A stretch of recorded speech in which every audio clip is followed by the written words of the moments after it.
Hello, welcome to today's video, which is on how do you create strategies to include your employees. So I've been hearing a lot about inclusion lately, employee inclusion, and the more I hear about it, the more I'm beginning to realize that organizations of every type have absolutely no idea at all what they actually mean and what they're actually trying to accomplish. So today's video is 6 specific strategies to engage your employees by including them in the future of your business. So please take notes if you feel a need, come back, rewatch the video, stop, pause, go back.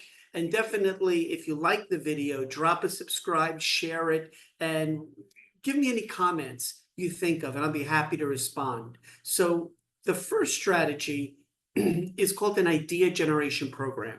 And I came up with this back, going back more than 15 years ago, before I was in consulting. When I was in corporate America, I started to realize that the people who are closest to your work are the ones who are most capable of coming up with new ideas to save your business. And so there's a formal way that I've developed to gather employee ideas into your business practices.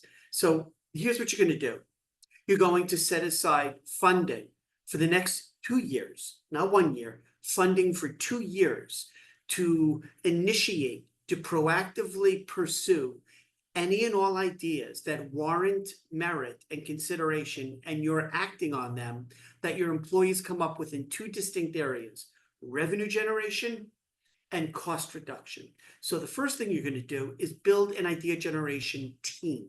It's going to be cross-functional, meaning finance, HR, marketing, customer care, sales. You're going to include cross-functional representation at all 3 levels of your organization: your senior management leadership team, middle management, and your employees who are closest to the work that gets done every day.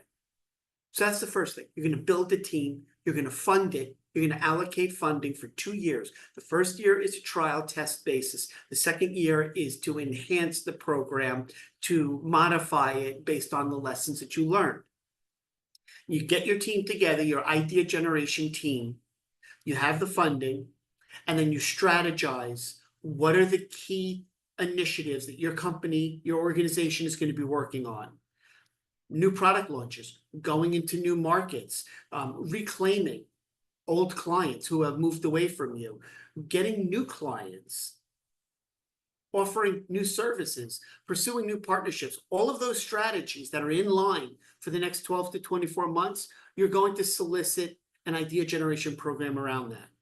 So you get your team together, you have the rules of engagement, you set up the program parameters. The next thing you do is determine how you're going to communicate this new program to all of your people. You're going to make it abundantly clear that you value their contributions. You understand they're the closest to your clients and your vendors, partners, suppliers, the media, regulators. You understand, acknowledge, and empower them through this idea generation program to include them in the future success of your organization. How? Because you're going to get that review committee, which is cross-functional and up and down the 3 layers. You're going to have them articulate what the program parameters are, the scope of it, the starting date, the key initiatives. Every idea that's solicited from every employee is responded to within, let's say, 24 hours. All ideas that are generated are put before the review committee. And every single employee who sends an idea that's deemed to be worthy of further consideration, that goes into their PMP, their employee review process. It's part of their coaching and mentoring. It's part of their being considered for promotions. All of this idea generation is predicated on including your employees who are closest to the work to contribute to coming up with new ideas, to generate to improve your top line, your revenue basis with new products, new services, new clients, new markets, and then cost reduction on the bottom line impact. Those 2, top and bottom line impact, will put your organization in a more profitable state of existence, right? But it also demonstrably improves your employee's sense of being included in your organization. Because what's going to happen is, as you cultivate this first of 6 strategies for employee inclusion, this idea generation program is going to force your organization to communicate more frequently, more strategically, and at a deeper level with your employees. You're going to engage them with the communication that makes them feel included. Not only does my voice matter now as an employee, not only are you soliciting my feedback, but you're going to fund my ideas if they're deemed worthy of assisting the organization in exceeding its goals, achieving its short and long-term objectives. And you're going to give me the autonomy, the control, the empowerment. If my idea is chosen by the idea generation committee, I'm now effectively the project lead. I become the project lead on this initiative because it's my idea. And I get to determine who's going to be on this committee to help me with this idea being implemented. I get to choose who I work with, where I get the work done, how I get the work done, and when I do the work. And that autonomy is a measure of engagement and empowerment, but also the fact that you're now actively soliciting ideas from all over the organization. That's what world-class organizations do. It's what organizations like Gore and DuPont and Samsung and Disney and Marriott, it's what they excel at. So the first of 6 employee inclusion strategies is an idea generation program. Number 2, an ERP, an employee resource planning, an employee resource groups. Employees who share in your organization similar interests, hobbies, volunteering, community engagement, you bring them together, you allow them to include each other into groups who share common interests, background, culture, experience, passions, interests. Those employee resource groups, those ERGs, are yet another strategy for making people feel included. It's very clear after COVID that organizations who are embracing hybrid work models, people working remotely, new employees, given all those post-COVID, post-global pandemic challenges of making people a part of a culture, even when they're physically, geographically detached, when they're separated, to feel included is becoming a greater challenge. And also, it's becoming now more than ever, you're hearing more about employee inclusion because of the reconstitution of the American or the global workforce as more boomers and matures and Gen Xers, or more boomers and matures, are leaving the workforce, thousands every day. And that workforce is being refilled, re-energized with millennials and Gen Zs who have a different set of expectations and needs, wants, desires. They need to be included. They need to be. And so that second step, employee resource groups, is a way to, from literally the moment you onboard them during the orientation, you can let them know what the employee resource groups program is. Like your idea generation program, your employee resource group program should be pre-funded. When I come in and I do an audit of an organization's workplace culture, one of the first things I look at after doing a vitality survey, I've created a proprietary vitality survey of their culture. I look at, do you have an idea generation program? That's a check on the great place to work culture checklist. The second is employee resource groups. Do you have them? Do your employees determine what they are? Do you fund them? Does your senior leadership team actively engage in them and promote them? So that's number 2, employee resource groups. Number 3, one powerful way to make your people feel genuinely included in the future direction, the ultimate success of your organization, is to communicate your vision, mission, values, guiding principles, your ethics, your history. Typically, it should be done during the interview process, but worst case, it should be done during orientation when you're onboarding people. They should be, from the moment they start their relationship with your organization, acclimated into your organization's vision, which is, this is aspirationally what we want the legacy of our organization to be in the future. At a future moment in time, this is what we want to be known for. The mission, which is how you get there. It's tactical. It's what you do and don't do and who you do it for every day. And your values. Do you live your values?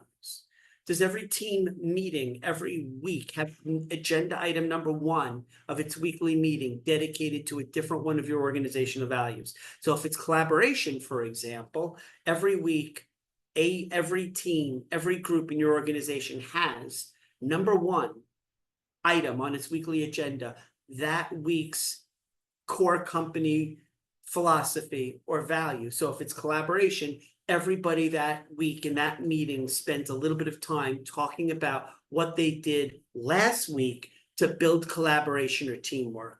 So that's step number 3, is communicating your values, your vision, and your mission. Step number 4 is a more general, broad way of communication.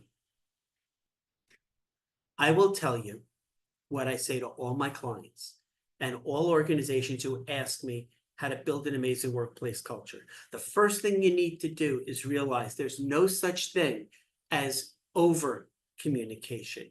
You should have a number of different touch points, depending on the preference of the individual employee, depending on timing. But you should ideally, and this is part of my workforce culture audit, when I come in, I say, I want to see a 365-day communication strategy. From day one, when somebody accepts your offer to join your organization, to day 365, December 31st on the calendar year, wrap up the end of the year. Do you have a communication editorial calendar? Do you have a communication plan? Which means, how do you communicate with all your employees by in person, email, Slack, chat, Teams, video conference, monthly meetings, quarterly town halls? How do you create a calendar of communication? And by the way, you don't determine what's the best strategy for communicating with your employees. You ask them, what's their preferred method of communication? That's a critically important way to build inclusion, is to constantly be communicating with your employees based on how they need you to.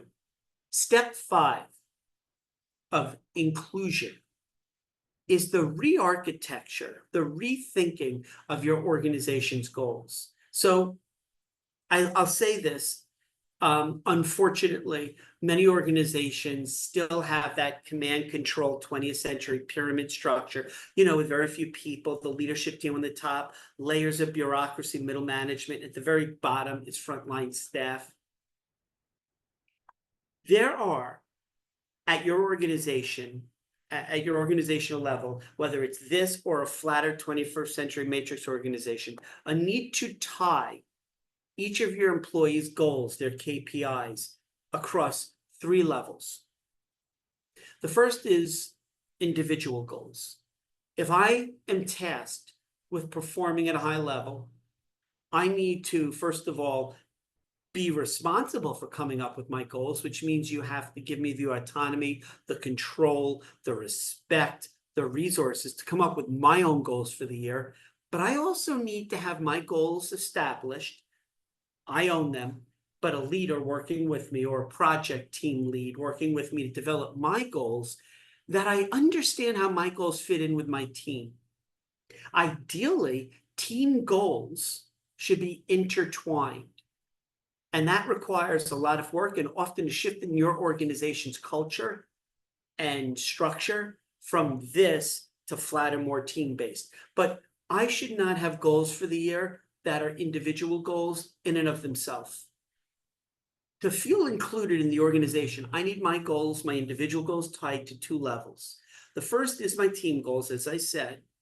And the second is the organization's goals. So for your business, whether you have 5 employees or 50,000, every single one of your employees at any level, in any functional area, in any location, every employee should know how their contributions tie into their team's success and the organization's success. There is no greater way to create meaningful sense of inclusion on the individual level than to know how what I do day in and day out fits into the organization as a whole. So I know what I'm responsible for. I know what I'm holding my team members and they're holding me accountable for, but I also know how my and my team's goals fit into the organization's goals. Now, here comes the sixth strategy for true, meaningful employee inclusion. It may be something that when you hear me say, you're going to just initially balk and go, no, absolutely not. You may say, that's ridiculous, or we can't do that, or more likely, we won't do that. But if you just, for a moment, have an open mind, I'll give you the most successful strategy out of all six. They're all powerful methods of employee inclusion, but this is far and away the most impactful to your people's performance and productivity, and thus your profitability. Giving up control from this, which was a vestige of the 20th century pyramid command control structure, which was required when we went from an agrarian society and people left the farm, they came to the big cities to work in the factories, and we had to take over control. And the whole 20th century management model was built and born, where this was required with levels of recording and accountability to control human beings, strip them of their spirit and individuality, dehumanize them, to enable organizations to have reporting, structure, management, which is in and of itself a toxic, demoralizing culture. You need to move into the 21st century. And what I mean by that is we need to give control, ownership, accountability, autonomy to your people. Yep. What does that mean? What does that mean? Ethan, how would you even suggest that? Well, there are organizations that have been doing this for decades. And I know I have them on my Chasing the Dream Great Workplace Culture podcast, but there are organizations who have been dealing with self-directed self-management teams, giving up control to people. And if you think about it, it's incumbent on the organization, you, if you're a business owner or leader, to rethink for the 21st century how you're going to maintain lasting competitive advantage. Strategy doesn't matter. If you have great people, they'll make horrible strategy decisions successful for you. Operational efficiency is the second lever. Everybody has access to the same playing field from a technology. I can't tell you how many organizations have EOS, entrepreneur operating systems. They have blockchain and Bitcoin and ChatGPT and AI, and they all know how to maximize supply chain. And the technology is for everybody. So operational efficiency, you can only draw so much blood from the stone. The third and lasting most competitive advantage you have is your people. So as an organization, you need to say, employees, here, you control your destiny. We'll give you all the tools, resources, support you need, but you need to therefore, as an organization, as a leader, as an owner, need to rethink your hiring. So you're not going to hire for job descriptions anymore. You're going to hire based on the greatest employee attributes. And then you'll teach people on the job, what are great attributes? You're going to find those people who have exhibited already, demonstrated a prior set of success in teamwork, collaboration. They're intrinsically motivated. They drive themselves, but they've taken on leadership roles. They're problem solvers. They like to ask two annoying questions. Why do we do things this way, and what if? They're creative. Those are the things. They're community focused. They're focused on community engagement, and they like doing volunteer work. They come from diverse backgrounds.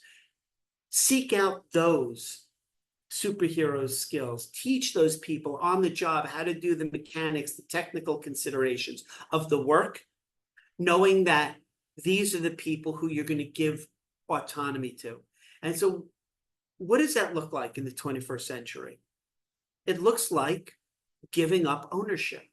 So ESOPs, employee stock ownership plans, giving employees either a portion or the entirety of ownership of your organization. You want to talk about including your people, making them feel included? When they own the company, they have truly bought into blood, sweat, and tear equity. Meaning they have already understood that it's their responsibility, their contributions. It's ultimately on them whether your organization succeeds or fails. And so that frees up all of your time and effort and human capital constraints from managing, which is a 20th, 19th, 20th century consideration, to leading, which is the 21st century. If you hire the greatest people, you don't have to micromanage them. Think about what the word manage means from a root derivation, whether it's manoagere, the Latin, or management, the French. It's about controlling, managing, dictating human assets. And as we know from Gandhi, who said, it is beneath human dignity to treat people as if they're a cog in the machine. It's not human decency to treat people like they're assets. So the sixth step is to give up control and ownership. So to summarize, today's video is about 6 specific strategies you can employ to gain, for the first time, measurable results in terms of your employee inclusiveness. The first is an idea generation program. The second is create employee resource groups. The third is to communicate your vision, mission, and core values. The fourth is to communicate in general a lot more consistently, a lot more frequently, in the way that people need you to keep them in the loop of what's going on in your organization. Step 5 is to tie individual goals, KPIs, performance, to team-based goals, and then at the highest level to your organization's goals. So you're intertwining those 3 goals: individual, team, and organizational. And step 6 is to give up control, stop micromanaging, give up control and ownership of your organization to your employees. It requires a fundamental new way of thinking about the relationship, the employee-employer contract. But as I said earlier, the 21st century organization is 5-generational. It needs to respond more quickly, to be adaptive, to deal with change and chaos and transformation. And the only way to do that is to include all of your people in the future direction of your organization. So I hope you liked the video. If you found it useful, please like it, share it. I want to know your comments. And please subscribe to my YouTube channel. There's over 360 videos just like this to give you advice and counsel and best tips in your career, professional development, your business growth, and transforming your culture from toxic to amazing. Thanks so much. Have a great day.